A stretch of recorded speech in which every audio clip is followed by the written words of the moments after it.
Hi, welcome back to CS 170. This should be the last lecture for the week. So I believe last video we left off with the various evolution of intelligent computers, starting off with playing chess to more recent things like AlphaGo and Jeopardy. So they kind of built on each other, where probably the early stages I would kind of almost think of it as not very intelligent, more brute force, and more recent evolutions of these computers are more intelligent uh, and doing maybe more applicable type of work, such as natural language processing, such as handling chatbots. The the the example we gave was with Google, Google Assistant being able to make reservations for you at the restaurant, stuff like that. So it's sort of a progression on this. Um, and uh, I know I kind of like, gave a couple of different examples back and forth, but on the Turing test. But as of right now, you know, I think officially we're still saying that the Turing test has not been passed yet. Um, but I think it's getting pretty close at this point. Okay. Um, so let's see here. So we're at the universality principle, and all that's really saying is that um, all the computers that we know of today can basically do what the other computers are doing. Okay, I mean, it doesn't exactly mean that they're the same. There's different implementations and different ways to accomplish the same type of work, but they are all ultimately able to do what other computers can do, right? So I guess the most basic example would be like, say you have Apple versus like a like IBM, right? Um, so the actual computations that it can do, um, there's no difference, right? They can all do one versus the other, right? Now, um, what that really means in terms of saying, well, okay, why is you know some programs work on one computer and not the other? That's kind of a different story, and I'll kind of step into that in a second. Okay, so if you look at the kind of um, the lowest level, like at the CPU level, um, these are like these basic type instructions here, right? So like all the computers can do stuff like this. Like there's a lot of adding, really, right? So you're adding stuff um, and doing all these basic operations. So any computer is capable of doing this. And then what you layer on top of it, like essentially the software that you put on top of it, can vary. But one computer could emulate another computer, right? It may not be able to do so efficiently, and that's a different story. Okay, so that's the idea behind the universality principle. I think it's kind of a simple concept, but that's the idea behind it. But let's step into like why you do see some of the differences. Okay, so um, so as it mentions here, computation is the same, uh, but the hardware or the implementation of it is different. So the speed is different, right? Um, and there could be a couple reasons, but let's start off at the lowest level, which is the hardware, right? So the hardware, from the implementation standpoint, can vary quite differently how you design things. So that's why it would be faster or slower when you compare one versus the other. Okay, but then when you layer on top of it, the types of algorithms that they're built on top of these basic instructions can also vary. Um, and so all of that translates into different speeds. Okay, so that's uh, quote unquote a difference. right, between one versus the other. So core computation, the same, right? Speed is different, right? Could be at a hardware level or it could be from a software implementation level, okay? Um, and running a simulation. So you have one computer that works one way, and you say, oh, I want this computer to do what this other computer is doing. Sort of like, let's say you have an IBM computer, you want it to emulate an Apple computer or vice versa, right? So you're kind of putting one layer on top of another layer. You have the one layer that is running for itself, and then you say, oh, I'm going to run another layer on top of that to emulate another computer. More often than not, that's going to result in a performance impact, meaning that it's going to go slower. Okay, um, so anytime you try to come up with um, a, a simulated machine that's on top of another machine, uh, most likely you're going to have to sacrifice something in terms of speed, at least, right? There could be some other sacrifices that you make to make that commonality so that the software would be the same or the environment would be the same across many different computers. Um, but I think that has changed over time and for a number of different reasons where that sacrifice in performance is not as big as it used to be. Okay, let's see here. Yeah, so okay, so this is what I was mentioning before. So it's talking about, if the computers are saying, why do you need different copies of software to run on different platforms? Um, so uh, it's, like I said, the core computation is the same, right? This computer will add in the same way this other computer will do adding at the CPU level. But then when you layer on top of it different types of combining those basic computations, that's why you're going to get some differences, right? Uh, and it's just uh, different strategies. Certain computers are maybe more, or certain computers and the software that goes along with them is more geared towards like lower level type of stuff. So it allows people to be focused very much on performance versus like maybe some other computers, which between the hardware and the software that's layered on top of it is more geared towards being user friendly. Okay, so that usually involves some sort of trade-offs, and that's why you have these type of differences, right? Again, I'm just gonna come back to the same thing, right? In terms of like, let's say you look at an Apple computer versus another computer, right? And a lot of you actually saw those differences when we were looking at, doing our assignments, right? Doing Excel. There was differences in doing Excel on an Apple computer versus a non-Apple computer. So you can experience that firsthand. Some of you experienced that firsthand. Um, and, probably in general, you've probably hear some of the debate about like, Apple uh, having certain levels of being user friendly versus a non-Apple computer. And that kind of, is an example of what I'm just discussing now, why some computers uh, will be designed differently for a different purpose. And that's why you have this, in this case, we're talking about the same software running on different platforms, right?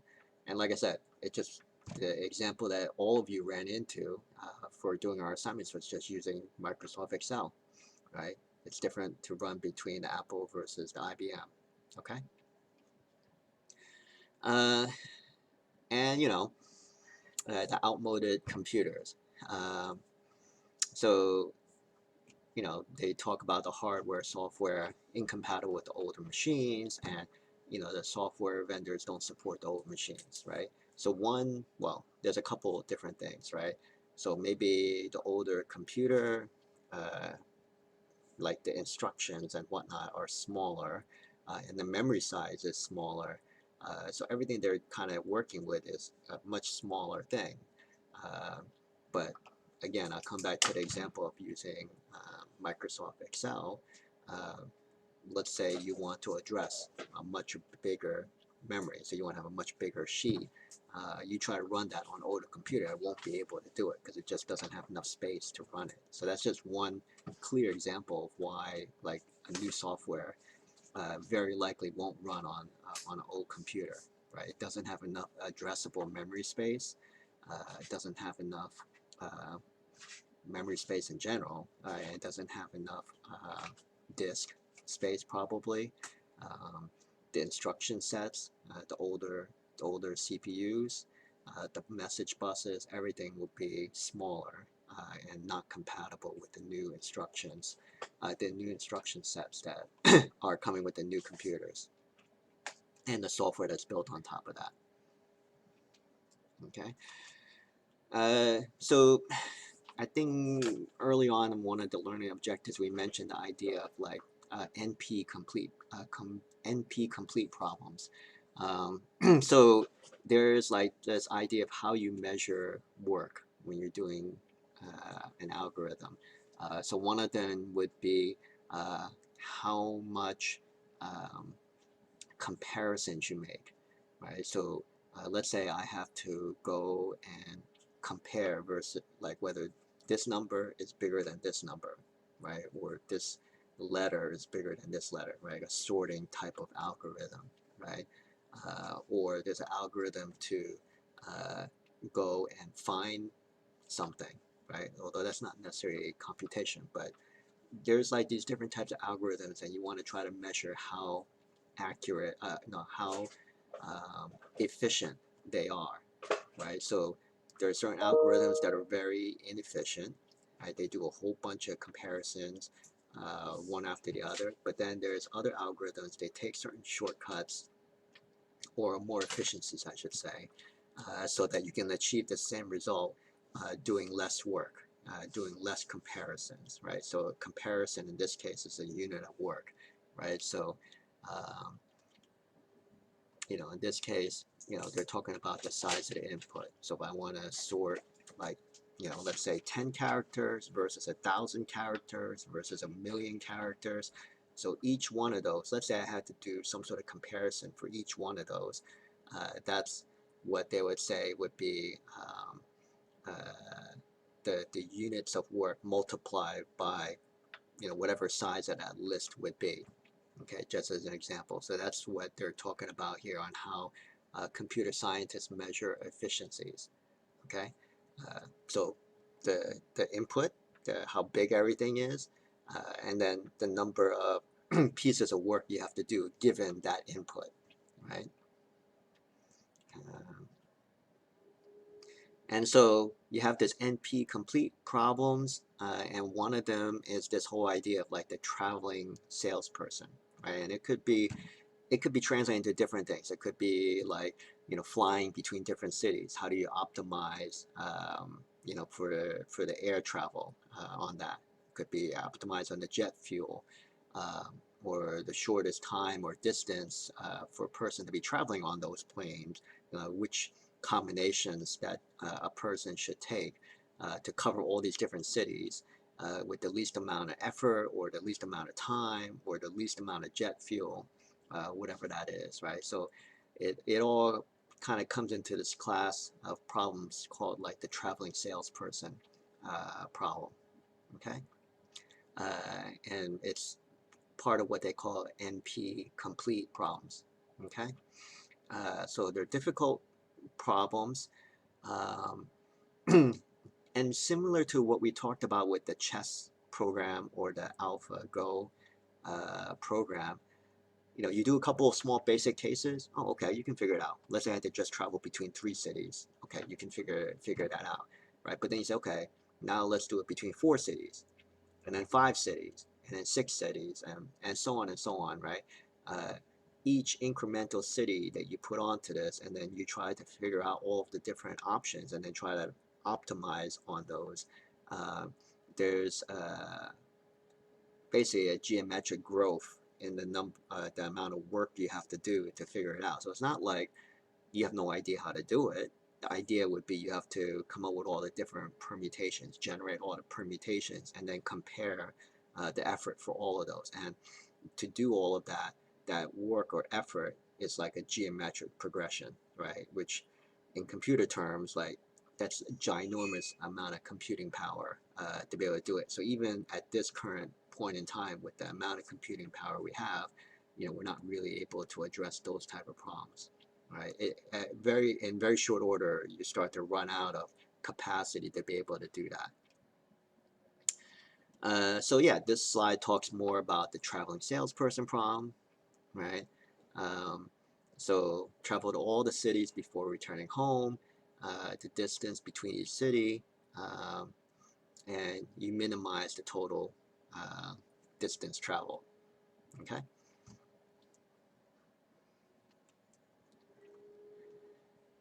Um, so intractable problem is another way you can refer to this.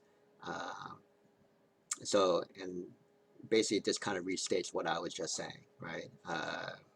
It's a large uh, problem, a large amount of effort, a large amount of computation, and given like the current state of computer technology, it's not really feasible to be able to solve these problems as it scales up. Like I said, you go up to 10 cities, 15 cities, or whatever. Um, so that's what all of this is about, and that's the idea of the NP complete problem. Okay. Um, so that is a type of problem which you can say in theory it's uh, it's solvable, right? Given enough time, resources, and computing power, um, you can kind of step up. I mean, it depends on how many cities you're talking about, but you get to a point, given enough firepower, you can do it, right? Then there's other types of problems that um, you're just not going to be able to do it given the current way of thinking about algorithms, okay? So the examples they're giving here in terms of like, modeling a complex system like weather, okay? Um, yesterday, well, I guess the last lecture I was kind of talking about, my thinking of what a limit might be would be uh, self-driving vehicles, right? And the types of things and decisions that it has to make. Um, and, it's, to me, it's almost infinite, the number of decisions that you may have to make.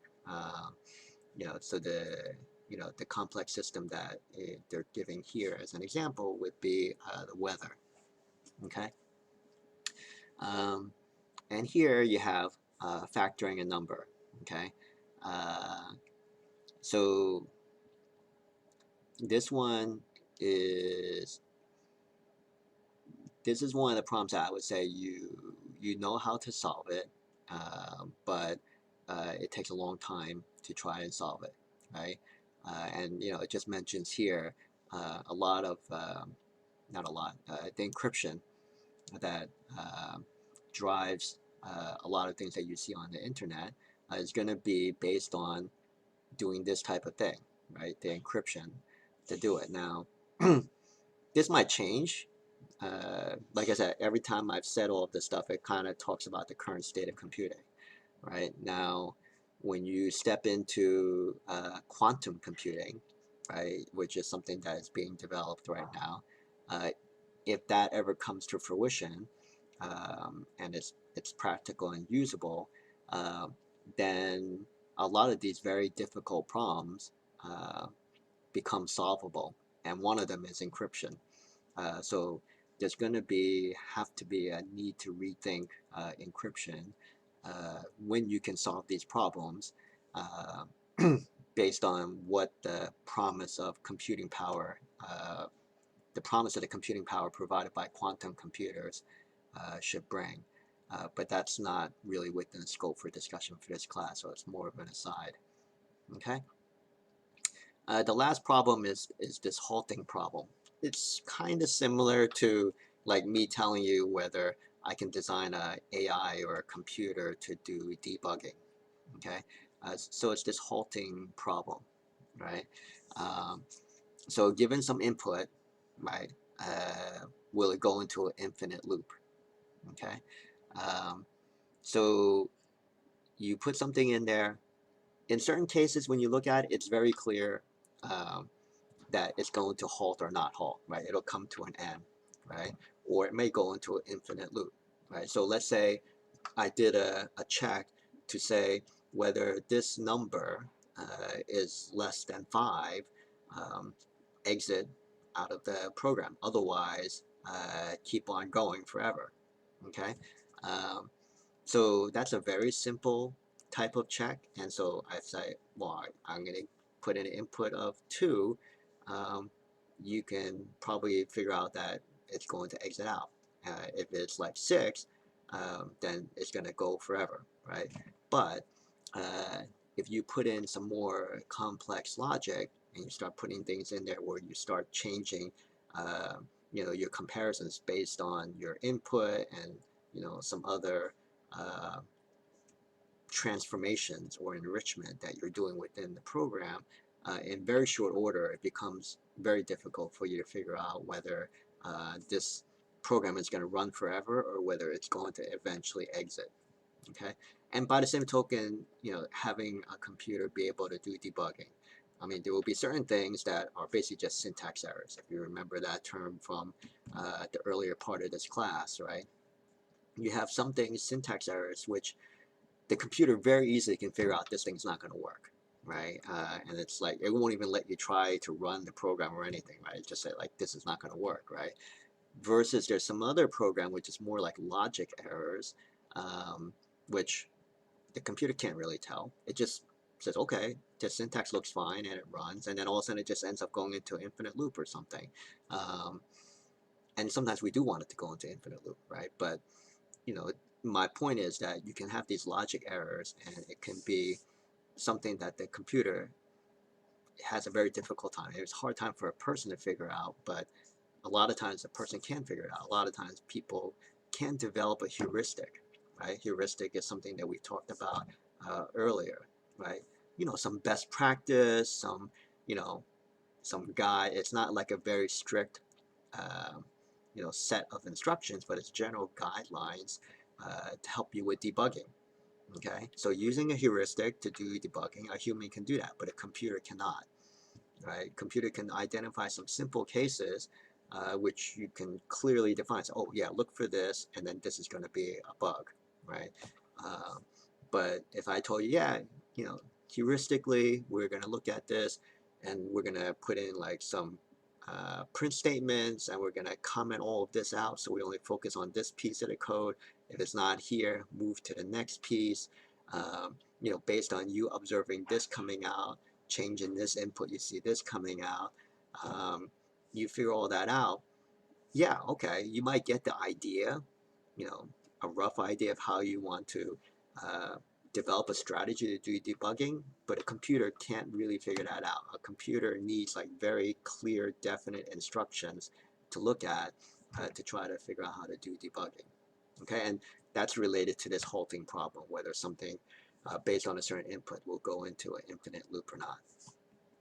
Okay, so hopefully, this and the other videos before this kind of gave you some idea of the topics that we're talking about here in terms of computer intelligence, in terms of like, some of the limits of computational power at this point. And, uh, if there's any questions, feel free to send me an email. Thank you.